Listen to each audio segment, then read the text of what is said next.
Xolmamatov Sardorbek Samarbek o'g'li 2003-yilda Farg'ona viloyati Qo'qon shahrida tug'ilgan. Muhandislik bo'yicha eng yaxshi g'oya, eng yaxshi loyiha va eng yaxshi ixtiro respublika ko'rik tanlovi, eng yaxshi loyiha yo'nalishi talaba kategoriyasida 3-o'rin g'olibi. G'oya nomi chiqindi avtoshinalardan muqobil yoqilg'i olish texnologiyasi.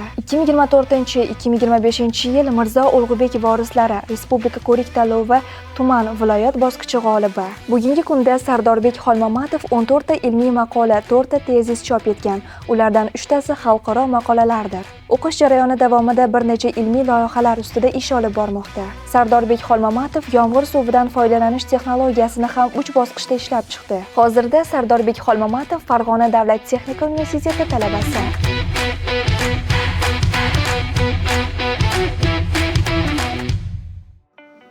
Men qatnashgan loyiham ishlatilgan transport shinalarini qayta ishlash orqali muqobil yoqilg'i olish texnologiyasi. Loyihaning dolzarbligi shundan iboratki, hozirgi kunda O'zbekiston iqtisodiy rivojlanayotgan mamlakatlar qatoriga kiradi. Iqtisodimiz jadallik bilan rivojlanib boryapti. Bu o'z-o'zidan energiyaga bo'lgan talabimizni oshirib boradi va shu bilan birgalikda atrof muhitimdan chiqqan chiqindilar shu atrof muhitning ifloslanishi bilan bog'liq muammolar bor. Ushbu muammolarni bartaraf etish maqsadida ishlatilgan transport shinalaridan qayta ishlash orqali muqobil yoqilg'i olish texnologiyasini ishlab chiqdik. Ushbu texnologiyamiz amaliy ahamiyati shu 3 ta amaliy ahamiyatga ega.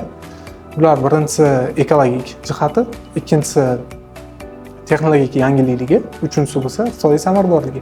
Birinchi ekologik jihatiga to'xtalib o'tsak, bunda o'sha avtoshinalar atrof muhitda 500 yillar mobaynida chirimasligi aniqlangan va quyosh nur ta'sirida kichik dispers zarralarga aylanib, shamol ta'sirida uzoq masofalarga borib tushishi, dala ekin maydonlarini zararlashi va tuproq unumdorligini tushirib yuborishi, oqova suvlarga aralashishi, suv tarkibini o'zgartirishi mumkin. Va avtoshinalarni hozirgi kunda iqtisodda yoqib yuborilish cheklandi. Ungacha bilsangiz sanoatlarda yoqib yuborilardi. Buni yonishi bir tonna avtoshina yonganda o'zidan 750 metr kub turli kanserogen zararli gazlar va 270 kilogramm qurum ajrab chiqaradi. Ya'ni kanserogen zararli gazlar o'sha ahvol hududda yashovchi ahvollarda onkologik kasalliklarni keltirib chiqaradi. Endi texnologik yangiliklarga to'xtalsak, ushbu texnologiyamiz mutlaqo yangilik. Buni avval qilingan termal qayta ishlash orqali mazut, ya'ni pechnoy yoqilg'i olish texnologiyasigacha yetib kelishgan. Bizniki termokatalitik qayta ishlash va biz olgan mahsulotimiz dizel yoqilg'isiga 98% o'xshashlik. Bundan keyingi maqsadlarimiz shu texnologiyani ham tijoratlashtirish maqsadlarimiz bor. Iqtisodiy jihatiga to'xtalib o'tsak, texnologiyamiz chiqindini qayta ishlash orqali biz 4 ta iqtisodda kerakli bo'lgan qimmatbaho bo'lgan mahsulot olishga erishdik. Bulardan birinchisi dizel yoqilg'isi, ikkinchi mahsulotimiz gaz o'rnini bosuvchi alternativ gaz. Buni biz texnologiyani shu o'ziga energiya sifatida foydalanishimiz mumkin. Jarayonni 45% gacha o'zini oqlaydi. Uchinchi mahsulotimizga to'xtalsak, bu mustahkam po'lat, avtoshinachidan chiqqan temir, uni ham sanoatda qo'llashligimiz mumkin. To'rtinchi mahsulotimiz bo'lsa, bu aktiv ko'mir. Ya'ni sanoatda katalizator sifatida juda ham qimmatbaho hisoblanadi.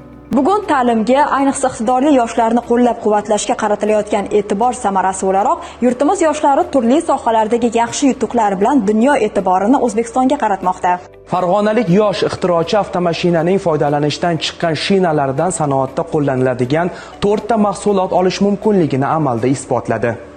Farg'ona Politexnika instituti 2-bosqich talabasi yaroqsiz holatga kelgan avtomobil shinalaridan dizel yoqilg'i olish texnologiyasini ixtiro qildi. Yoqilg'i tabiiy gaz o'rnini bosuvchi gaz, mustahkam temir hamda aktiv ko'mir. Bu 4 ta mahsulot birgina xizmatni o'tab bo'lgan avtomashinalardan yaroqsiz holatga kelgan shinalardan olinyapti. Yosh ammo iqtidorli talabaning ilmiy izlanish natijasi bo'lgan bu kashfiyot shunchaki yangilik emas. Sanoatda foydalanilsa yaxshi natijalarga asqotadi. Asosiysi esa bu ekologik muammolarga yechim bo'lishi mumkin. Bahodir Maqsudov, Dostonbek Allomov, Ovozi informatsion dasturi uchun Farg'onadan maxsus. Shu loyihamiz bo'yicha Novoy Kometallurgiya zavod tomonidan o'sha qiziqish bildirildi. Shu bilan birgalikda Olmaliq Kometallurgiya zavodida ham hozirgi kunda o'sha kelishib oldik, ko'rishib, patent olish jarayoni ketyapti. Loyihamizni patentlaganimizdan keyin o'sha ishga tushirish, ya'ni Engemkada ishga tushirmoqchimiz. 2023-yil institutga kirganimdan keyin o'sha 2024-yildan boshlab turli tanlovlarda qatnashishni boshladim. 2024-2025-yil Mirzo Ulug'bek vorislari respublika bosqichi, viloyat bosqichi g'olibiman. O'sha narsalarni agar vaqt tartibi bo'lganda, qaytib bo'lganimizda respublikada ham g'olib bo'lgan bo'lardim. Va shu bizning xulosa bo'ldi.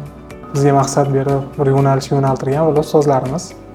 Men juda ham minnatdor bo'lardim ustozim Mirzaqulov G'ulomqodir Rahmatullayevdan shu loyihalarga qiziqishni uyg'otishdi, olib borib turgan ishlarimizda sizlardan yordam berishdi, doim oldimda turishdi. Erishgan jamiki nimaga erishgan bo'lsam, avvalo ustozim orqasida. Hozirgi kunda shu loyihamizni patent olish ishlari amalga oshirilyapti. Patent olganimizdan keyin ishlab chiqarishga yo'naltiramiz MGMKda. Keyin biz bundan keyingi maqsadlarimiz shu loyihamizda texnologiyasi bor. Bu texnologiya yangilik. Biz texnologiyaga ham patent olib, hozirgi kunda endi texnologiyani tijoratlashtirmoqchimiz. Texnologiyasini ishlab chiqarmoqchimiz. Ushbu yaratgan texnologiyamiz butun dunyoda o'z o'rnini topishiga juda ham umidvormiz. Shuning uchun juda ham harakat qilyapmiz. Avvalo O'zbekiston miqyosida endi misli ko'rilmagan ish bo'lyapti yoshlarga nisbatan.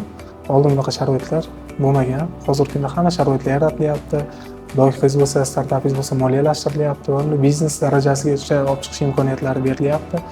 Universitetimizga to'xtalsak, universitetimiz shu rektorimiz sharofati bilan juda ham innovatsion yondashuvga ega. Universitetimiz juda ham ajoyib tizimda talabalarni rag'batlantirish, ularning startaplarni moliyalashtirish va yuzaga olib chiqish uchun juda ham katta imkoniyat va sharoitlar yaratib berilgan.